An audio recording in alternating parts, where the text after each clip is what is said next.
म्हणजे शिवसेना असं त्यांनी प्रतिप्रश्न केला।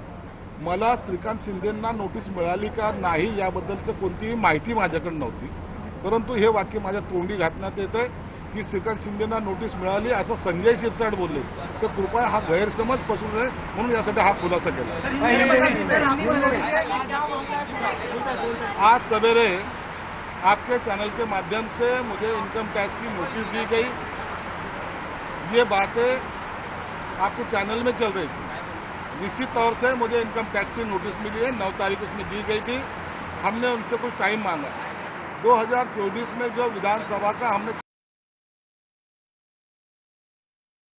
जो दिया है उसके अंदर जो हमने प्रॉपर्टी दर्ज की है वो उसमें थोड़ा उनको लगता है कि ये इसके बारे में हमको खुलासा चाहिए, इसलिए हमने टाइम मांगा है, हम उसका खुलासा देंगे। लेकिन किसी पत्रकार ने श्रीकांत शिंदे जी को भी नोटिस मिली, आपके ऊपर राजकीय दबाव है क्या, ऐसा जब पूछा गया तो मुझे पता नहीं है। उनको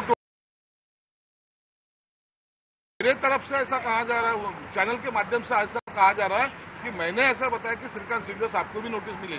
इसके बारे में मुझे कोई जानकारी भी नहीं है और ना उनके वो नोटिस मिली या नहीं मिली उसके बारे में मैं कुछ बता भी नहीं सकता। इसलिए इनकम टैक्स ने दी नोटिस को मैं मेरे तरफ से जो भी जवाब है वो कुछ दिनों में देने वाला हूं।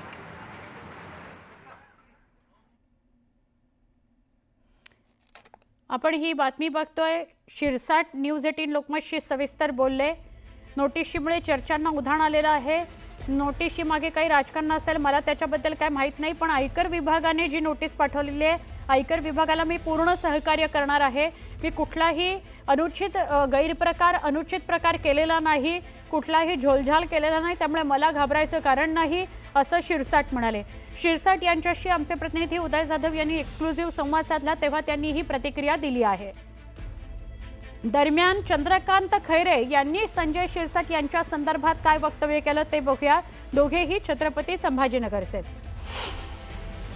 त्या विट्स हॉटेलचं प्रकरण सन्माननीय विरोधी पक्षनेते अंबादास दानवे यांनी बोलून काढलं ते सगळं, परंतु यांनी कशाला जास्त गाजावाजा करायचा आणि सगळं खोटं आहे, सगळं त्या ठिकाणी खोटे कागदपत्र खोटे सगळं हे आणलं आहे आणि म्हणून ते योग्य नाही आहे। खरं म्हणजे त्यांनी आपलं पद मिळालं, समाज कल्याणाचं समाजाचं कल्याण करावं। संजय शिरसाट यांना नोटीस आलेली आहे आयकर विभागाची, कसं पाहताय याकडे? नाही, आता म्हणून म्हणतो ना, ITची नोटीस तर येणारच होती। आम्ही सांगितलं तुम्हाला ITची नोटीस येणार आज पुढे, कारण शेवटी काय त्यांनी फक्त जे खातं आहे समाज कल्याण, तर समाजाचं कल्याण करावं, बाकी स्वतःचं करू नये। मोठी बातमी आहे, बघूया आपण पुण्यातल्या हिंजवडीतली बातमी आहे। हिंजवडी IT पार्क संदर्भात बैठकीला सुरुवात झालेली आहे। मुख्यमंत्र्यांच्या उपस्थितीत हिंजवडी IT पार्क संदर्भात बैठक सुरू आहे। हिंजवडीचं झालेलं वॉटर पार्क, वाहतूक कोंडी आणि इतर समस्यांकरता बैठकीचं आयोजन करण्यात आलेलं आहे।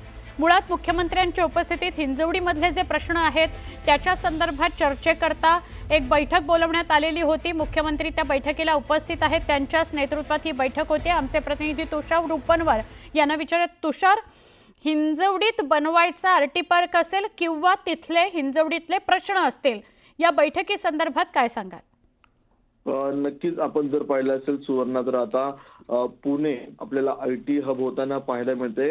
हिंजवडी IT पार्क असेल किंवा इतर IT पार्क आपल्याला मोठ्या प्रमाणात आपल्याला पुण्यासारख्या शहरामध्ये होताना पाहायला मिळत आहेत।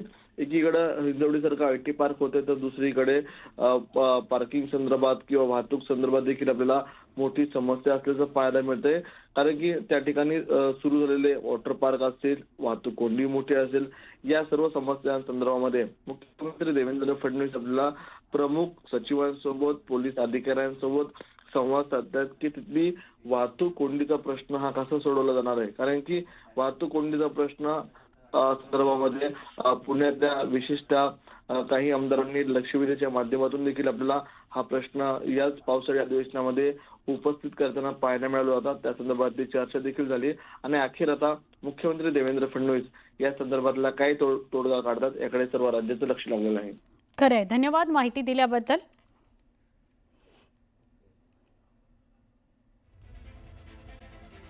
न्यूज बघणार आहोत। देहू रोड वगळता राज्यातले सगळे कॅन्टोन्मेंट स्थानिक स्वराज्य संस्थांमध्ये विलिनीकरणासंदर्भात तत्वतः मान्यता मिळालेली आहे। खडकी आणि पुणे कॅन्टोन्मेंट पुणे महापालिकेमध्ये विलीन होणार आहे। नाशिकमधील देवळाली, नागपूरमधील कामठी आणि अहिल्यानगरमधील भिंगार या स्वतंत्र नगर परिषदा होणार आहेत। राज्य सरकारकडून मिनिस्ट्री ऑफ डिफेन्सकडे मंजुरी करता निर्णय पाठवला जाणार आहे। आमचे प्रतिनिधी तुषार रुपनवर यांच्याशी बोलूया। तुषार, कॅन्टोन्मेंट संदर्भात काय महत्त्वाची माहिती समोर येते? नक्कीच सुवर्णा, खूप महत्त्वपूर्ण माहिती ही राज्याच्या दृष्टिकोनातून आहे। आताच मुख्यमंत्री देवेंद्र फडणवीस यांची ही बैठक झालेली आहे। देहू रोड वगळता राज्यातले सगळे कॅन्टोन्मेंट आता स्थानिक स्वराज्य संस्थांमध्ये विलिनीकरणासंदर्भात तत्वतः मान्यता मिळालेली आहे। यामध्ये खडकी आणि पुणे कॅन्टोन्मेंटचा आपल्याला महत्त्वपूर्ण समावेश असल्याची माहिती मिळते, कारण की खडकी आणि पुणे कॅन्टोन्मेंट महापालिकेमध्ये विलीन होण्यासंदर्भामध्ये गेल्या अनेक वर्षांपासून प्रयत्न सुरू होते, बैठक सुरू होत होत्या, मात्र त्यामध्ये कोणताही मार्ग निघत नव्हता। मात्र आता अखेर खडकी आणि पुणे कॅन्टोन्मेंट पुणे महानगरपालिकेमध्ये विलीन होणार आहे। नाशिक मधला देवळाली हा देखील सर्वात मोठा कॅन्टोन्मेंट होता, हा देखील आता होताना पाहायला मिळणार आहे। नागपूरमधील कामठी असेल, अहिल्यानगरमधील भिंगार असेल, हे आपल्याला स्वतंत्र नगर परिषद होताना पाहायला मिळणार आहेत। मात्र आता राज्य सरकारकडून मिनिस्ट्री ऑफ डिफेन्सकडे मंजुरीसाठी निर्णय पाठवला जाणार आहे। लवकरच या संदर्भातली कारवाई राज्य सरकारतर्फे सुरू होईल। मात्र मुख्यमंत्री देवेंद्र फडणवीस यांनी आजच्या बैठकीमध्ये या संदर्भामध्ये तत्वतः मान्यता दिलेली आहे। नक्की धन्यवाद माहिती दिल्याबद्दल तुषार। एक महत्वाची बातमी आहे, राज ठाकरे मीरा रोड इथं जाणार आहेत। 18 जुलैला राज ठाकरे मीरा रोड इथं जातील असं कळतंय। मराठी मोर्चा आणि घडलेल्या प्रकारावर राज ठाकरे मीरा रोड मध्ये दाखल होतील। रॅली तसंच सभा होऊ शकते का याबद्दलची चाचपणी सुरू असल्याचं कळतंय। मीरा रोड मध्ये जो जनक्षोभ उसळलेला होता, त्यानंतर मनसेच्या मोर्चाला सुरुवातीला जो विरोध झाला आणि त्या विरोधाच्या नंतर मराठी माणूस रस्त्यावरती उतरलेला होता, या सगळ्या पार्श्वभूमीवर राज ठाकरे हे स्वतः मीरा रोडला जाण्याची शक्यता वर्तवली जाते आणि 18 जुलैला राज ठाकरे मीरा रोडला जातील। तिथं गेल्यानंतर मग रोड शो असेल की सभा असेल याच्याबद्दलची स्पष्टता अजून आलेली नाहीये, पण निश्चितपणे गेल्या काही दिवसांमध्ये भाषिक संघर्षाचं जे कुरुक्षेत्र बनलेलं आहे मीरा रोड आणि भाईंदरचा परिसर, या सगळ्या परिसरात राज ठाकरेंच्या एंट्री नंतर नेमकी काय परिस्थिती निर्माण होते हे पाहणं सुद्धा तितकंच महत्त्वाचं असणार आहे। दुसऱ्या बाजूला मराठी द्वेष्ट्यांकडून ज्या प्रकारची गरळ ओकली जाते त्याचा सुद्धा समाचार कसा घेतला जातो हे पाहणं महत्त्वाचं आहे। सरसंघचालक मोहन भागवत यांनी एका कार्यक्रमात केलेल्या विधानामुळे राजकीय चर्चा रंगू लागलेल्या आहेत। मोरोपंत पिंगळे यांच्या 75ची आठवण सांगत सरसंघचालक डॉक्टर मोहन भागवत यांनी सूचक विधान केलं। संघ कार्याचा वस्तुपाठ मोरोपंत पिंगळेंनी कसा घालून दिला याची आठवण सरसंघचालक मोहन भागवतांनी काढली। यावेळी बोलताना त्यांनी जेव्हा 75ची शाल अंगावर पडते त्याचा अर्थ आता थांबावे असा असतो असं वक्तव्य केलं। 75 नंतर माणसानं बाजूला होत इतरांना संधी दिली पाहिजे असं संघ कार्याचा वस्तुपाठ मोरोपंत पिंगळेंनी घालून दिल्याचं सरसंघचालक मोहन भागवत म्हणाले। Moropant Pingale architect of Hindu resurgence या पुस्तकाच्या प्रकाशन सोहळ्याला मोहन भागवत यांनी ही आठवण सांगितली। नागपुरातील वनामती सभागृहामध्ये संघाचे ज्येष्ठ पदाधिकारी दिवंगत मोरोपंत पिंगळेंच्या जीवनावरील इंग्रजी पुस्तकाच्या प्रकाशन सोहळ्याला उपस्थित होते। त्यावेळेला मोहन भागवतांनी हे वक्तव्य केलं आणि चर्चा सुरू झाल्या। पहले लोग पत्थर मार के देखेंगे कि सचमुच मर गया, मग ते असं म्हणाले 75 वर्ष का आपने किया, लेकिन मैं इसका अर्थ जानता हूँ। 75 वर्ष की शाल जब उड़ी जाती है तो उसका अर्थ ये होता है कि अब आपकी आयु हो गई, अब जरा बाजू हमको करने म्हणजे त्यांच्या गौरवाकरता गौरवाचा भाव मनात घेऊन सगळं होतं, त्याच्यात तो गौरव आपल्याला चिकटू नये ह्याची ते स्वतःच काळजी घ्यायची आणि असा विनोदाचा सुरा चालून तो चिकटणारा गौरव सगळा सोडून बाहेर टाकायचा।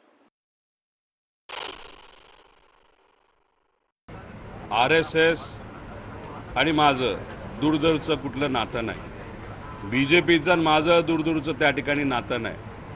आधी RSS आणि बीजेपी याचं 100% नातं आहे असं ऐकलं जातं, नाही तर म्हणलं जातं की RSSचे सगळेच RSS जे काय बोलेल ते भाजपचा कुठलाही नेता असेल ते ऐकतात।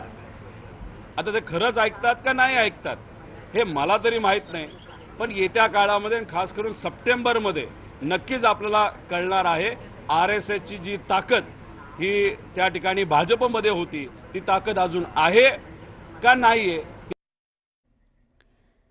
बातमी कोल्हापुरातून आहे. कोल्हापूरमध्ये शरद पवारांच्या राष्ट्रवादी काँग्रेसला मोठा धक्का बसेल अशी शक्यता आहे. समरजित घाटगे पवारांची साथ सोडण्याची चिन्ह आहे. शिवसेना किंवा भाजपमध्ये ते जातील आणि त्याची चाचपणी सुरू आहे अशी चर्चा आहे. एकनाथ शिंदे आणि देवेंद्र फडणवीस यांच्या गेल्या 2 दिवसांमध्ये समरजित घाटगे यांनी गाठी भेटी घेतलेल्या आहेत. स्थानिक स्वराज्य संस्थांच्या निवडणुकीच्या पार्श्वभूमीवर घाटगे पक्ष बदलण्याच्या तयारीत होते. शरद पवारांच्या पक्षाला मोठा धक्का बसेल अशी त्यामुळे शक्यता व्यक्त होते.